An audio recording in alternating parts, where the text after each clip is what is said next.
Hey guys, welcome back. This is the second episode of T-Rod Whiskey. Hopefully that means you watched our first episode. But tonight I want to talk about a distillery that is kind of near and dear to my heart. They're a craft distillery, kind of a small operation, but they're growing and they're putting out some really cool stuff that I kind of want to share with you. That is American Fifth Distilling, and they're out of Lansing, Michigan. This is their 90 proof small batch bourbon. Fantastic stuff. It's a 4 grain.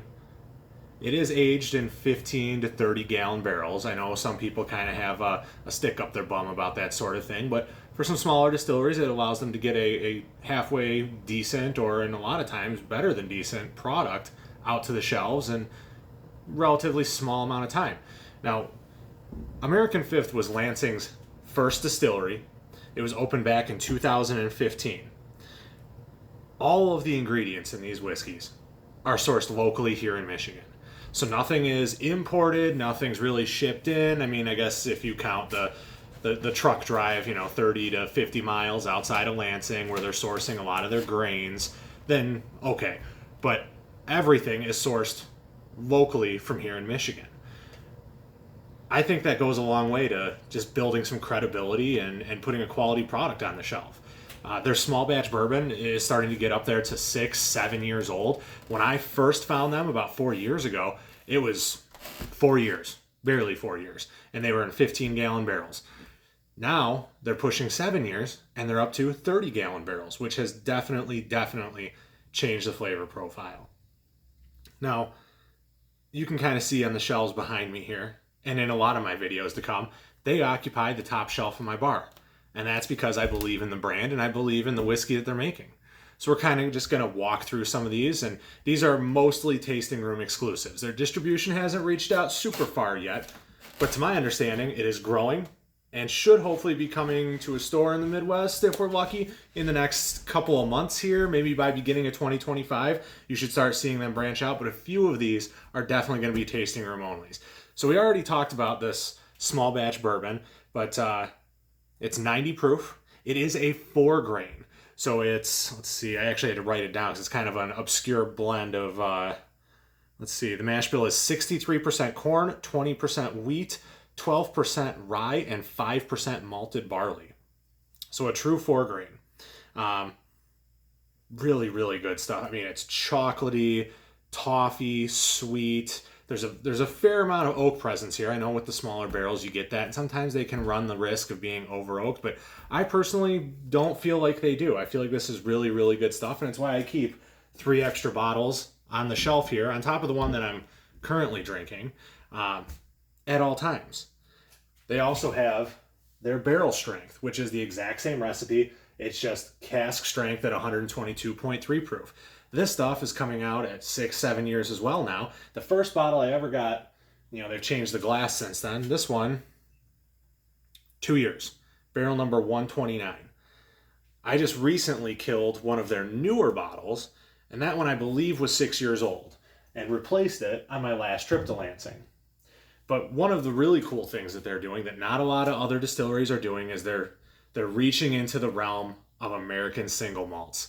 I know they don't have an official designation yet. I know that it's not the sexy thing on the shelf, that it's not what all the taters go crazy for. It doesn't have the recognition or the clout, but it's really good. So the first one I want to talk about is the smoked malt. So that one, so believe it or not, this guy is only 10 months old, aged in 15-gallon barrels, but it's 100% smoked malt, sourced locally. Let's see. Smoked with Michigan cherry wood. Notes of fruit and molasses throughout. I can absolutely attest. You get the smoke, you get the fruit. With a little more time in the barrel, it's probably going to be quite good, but this is definitely the youngest one that they put on the shelf. Our next one, we're going to talk about this Munich malt, and this is Michigan Munich malt. So Munich malt, it's cooked a little bit hotter than your typical malted barley. They elevate the temperatures because it gives it more, you get more vibrance, more color, more flavor, more depth. It just kind of accentuates what's already there and cranks it up to 11 for all you Spinal Tap fans. This is also 90 proof. This one's aged 16 months. Also, again, in a 15-gallon barrel. The reason why you can get a quality whiskey at such a young age is because when you use those smaller barrels, there's more surface area for the whiskey to interact with. So you can almost, I don't like to say accelerate the age, but you can get a more mature flavor profile at a younger age. In this case, like I said, 16 months. And American Fifth is all about doing things organically, locally. The side of the bottles here, we take pride in using local ingredients to make inventive, handcrafted spirits of remarkable quality. Can't argue with it. Okay, it's on the side of every bottle, handcrafted with the finest grain that can only be found in Michigan agriculture. They're right down the street from Michigan State University, which at one point, long time ago, was an agricultural college. So they know a thing or two about a thing or two when it comes from finding quality grains. Next up, we got the honey malt. This one's aged 18 months, 15-gallon barrel, and this is just 100% Michigan honey malt. Usually they use this in beer making, but it has more of a sweeter, kind of toasty flavor profile. This one is pretty good. This is my second bottle of this. Again, not a huge age statement, but very, very good. And then we have the Spartan malt. And this one's really exciting. Again, only 18 months, 15-gallon barrel. But the cool thing about Spartan malt is a hybrid that was actually created in a lab at the Michigan Agricultural College back in 1916. And it was hybridized and it was created, and not a whole lot was done with it till about 2015, 2016. It's almost 100 years after it was created. And now American Fifth is using it to make a 100% malt whiskey. It's fantastic.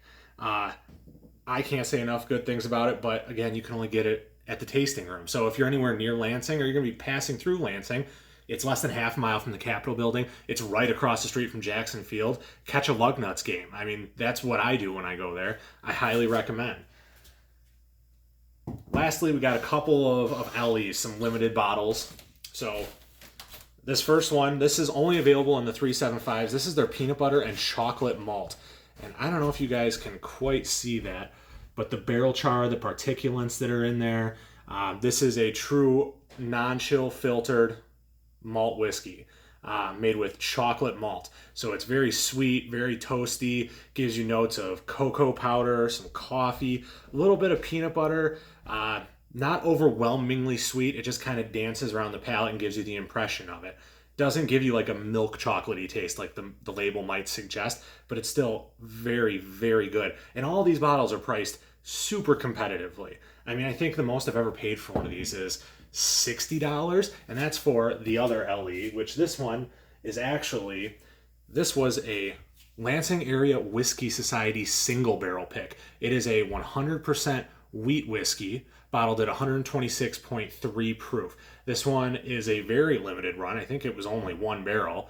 There's only a couple bottles left at the tasting room, but it's fantastic. For something that's 18 months old and aged in 15-gallon barrels, it's not overly oaky. It's not super astringent. It's just a very, very solid whiskey. I mean, look at the color on it. It's great. You're not going to do any better for $60 at this age statement and this category. I mean, to touch another wheat whiskey at this proof, you're probably talking about what, maybe the Bernheim barrel proof, and that's going to run you $80, $85, $100 depending on the batch, and that's assuming that you can find it, because to my knowledge it's fairly allocated. But that's really all I have to say. I think they're doing a lot of great things there. They also make, your traditional liquors, your gins, your vodkas, some liqueurs. They recently started distilling their own absinthe. Their new master distiller, John, kind of took the reins at the end of February, and he is putting his own spin on it, and he's helping steer the ship someplace new and awesome. If you have the opportunity to pick up one of these, I highly recommend you grabbing it up. If you guys like this video, make sure you smash that like button, comment, subscribe, be on the lookout for other videos. If you like this, leave a comment. If you didn't like this, leave a comment. I'm open to criticism. Leave that comment. I'll see you guys soon.